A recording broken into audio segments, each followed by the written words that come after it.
Hello everyone, welcome to another video. This one is going to be a strategy guide for round 5 of this season's FIA Manufacturers series. Details on the screen of what the race is. It's Autodrome Maggiore Center 2. We've got 30 laps, fuel consumption is times 5, tyre wear times 11. And we have the choice of racing hards and racing mediums, and as we look on the next screen we'll look at the tyre requirement, which is a little bit different to previous rounds where it was just one tyre that was required to be run. In this one we are required to run both the hard and the medium. So we'll move on to some footage of my practice runs. This footage here that we'll be playing throughout the video is of the run. It's a 2-stop run that I did, going from hards onto mediums and then mediums again. I think I did 6 laps in the hards and then 2 stints of 12 laps on the mediums. And we'll talk about various things as we go through the video. Now the first thing we'll sort of talk about is the difference in the tyres. If you're running flat out, which I'm not actually in most of this video, a lot of this you kind of might know I'm doing a lot of short shifting, but we'll get to that a little bit later. The difference in the tyres in terms of speed I found to be about 4 to 5 tenths. The mediums obviously faster than the hards, which is quite a lot for such a short track. And it's all in this last section that the car's going through just now, where that lap time is gained by the mediums. Really the first sector is 1 hairpin, so not a lot of time lost there by the hard tyres. Just into literally the first sector is this corner, and then it's full throttle for the rest of it. Now, as I said, I've done several runs to sort of try and find out what's been the best strategy. Different 1-stoppers and different 2-stoppers, but no matter what I did, no matter how I ran the tyres, what sort of combination, my finishing time, they all pretty much came in around about the same. It's a 23-minute race. They're just they'll be just shy of 23 minutes, and in all 4 runs that I did, they all finished within 2 seconds of each other. So, as ever, PD have got the sort of the settings spot on to sort of make both the 1-stop and the 2-stop strategies viable. And what you do is going to depend on whether your car's capable of doing the 1-stop, I suppose. Obviously, different cars are better on tyres than others. I guess where you qualify, the traffic you're running in. If you're trying to find some clean air, you might want to go for 2 stops just to try and get some clean air to put in some proper lap times, etc, etc, etc.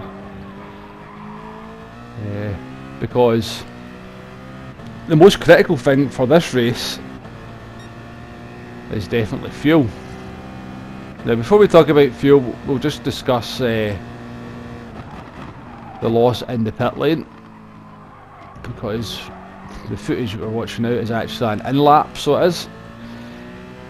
Again, with these new pit stops that were brought in with the update a couple of updates ago, pit stops are very short, and in the case of this one, the pit lane loss just for taking tyres on no fuel is between 5 and 6 seconds. Now, because the tyre wear was set to times 11, I had to do my testing within a lobby. Normally I would do it within a custom race, but it'll let you put the tyre wear up to times 10 in that one. And I am aware that sometimes when you're just driving in a practice lobby, the pit stop times can be different between that and a race. And in the case of this track, that is what happens. So a pit stop in a practice lobby is around about 1 second shorter than it is in a race. I confirmed that by testing it in a custom race, and then I also went on and watched some practice lobbies who were doing races and confirmed it in there. So the pit loss time for pitting just for tyres and no fuel is around about 5 to 6 seconds. Now, as I said, I tested several different strategies out and found both the 1-stop and the 2-stop to be very similar in finishing time, but the most critical thing in this race and what you want to be focusing on is fuel saving. Now, I'm in the Group 3 Citroen, which is a pretty good car and fuel. If I was to run that flat out, I reckon I have about 21-22 laps worth of fuel.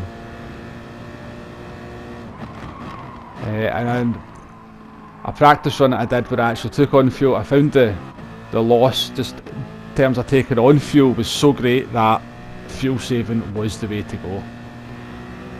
Now, even with the Citroen and short shifting like crazy for the entirety of the race, I'm still having to move it on to fuel mixture 2 over these last few laps just to get the car to the end. But you have to fuel save. I've got some data that's coming up a little bit later in the video, but even taking on 3% of fuel will cost you in the region of 3 seconds in the pit lane, because just taking on fuel brings in a different animation. So even 1% of fuel costs 3 seconds, because the game just decides that you're taking on fuel. It has to go through the animation of attaching the fuel hose to the car and detaching it. So if you can avoid that happening and just pit for tyres and save fuel throughout the race and get the 30 laps in without taking any fuel on at a pit stop, that is going to be the best way to do this race. Some cars will manage it, some cars won't. Cars like the Porsche and the RCZ, I think, will be able to do it quite easily. Maybe the Alfa Romeo, it's pretty good on fuel as well. The Hyundai Genesis is good on fuel. The Citroen that I'm driving is good on fuel. So there's some data on the screen here just to give you an idea of the sort of loss for taking on fuel compared to no fuel. So the pit lane time, not the loss, but the pit lane time for just no fuel, 11.3 seconds. 10% fuel, 14.8, so that's 3.5 seconds lost just for 10% fuel. So the gain in saving fuel is obvious to see. Now I've put in some other figures, 15, 20, 25, and I also fired in 40 because if I was to run the Citroen flat out, I would need to take on around about 40% of fuel during a pit stop just to get it to the end, and you can see that make the pit stop or the pit lane lost 19.7 seconds, not lost, sorry, pit lane 19.7 seconds, so a significant difference, 8.5 seconds, and you're just not going to get that back in, or get that gain back from going flat out. The more you go flat out, you just start burning your tyres out as well. So my advice for this one is fuel save. Fuel save, fuel save, fuel save. The more fuel you can save, the better. Don't get involved in battles that see you burning fuel unnecessarily. Just fuel save the entire race. Okay, if you have to take a little bit of fuel on it, only do it over the course of one pit stop. The other data down there in that bottom right hand corner is just my finishing times for the different strategies that I ran, so you can take a look at that. You can see, it's actually off the screen now, but you can see it was only about 1.8 seconds was the difference between all four. So as I said, fuel save, and whatever strategy you go is going to depend on several things like where you qualify and the traffic you're running. Now, I've missed the end of the video there, so thanks very much for watching, and I shall see you on the next one, and we're not actually looking at a screen. Goodbye now.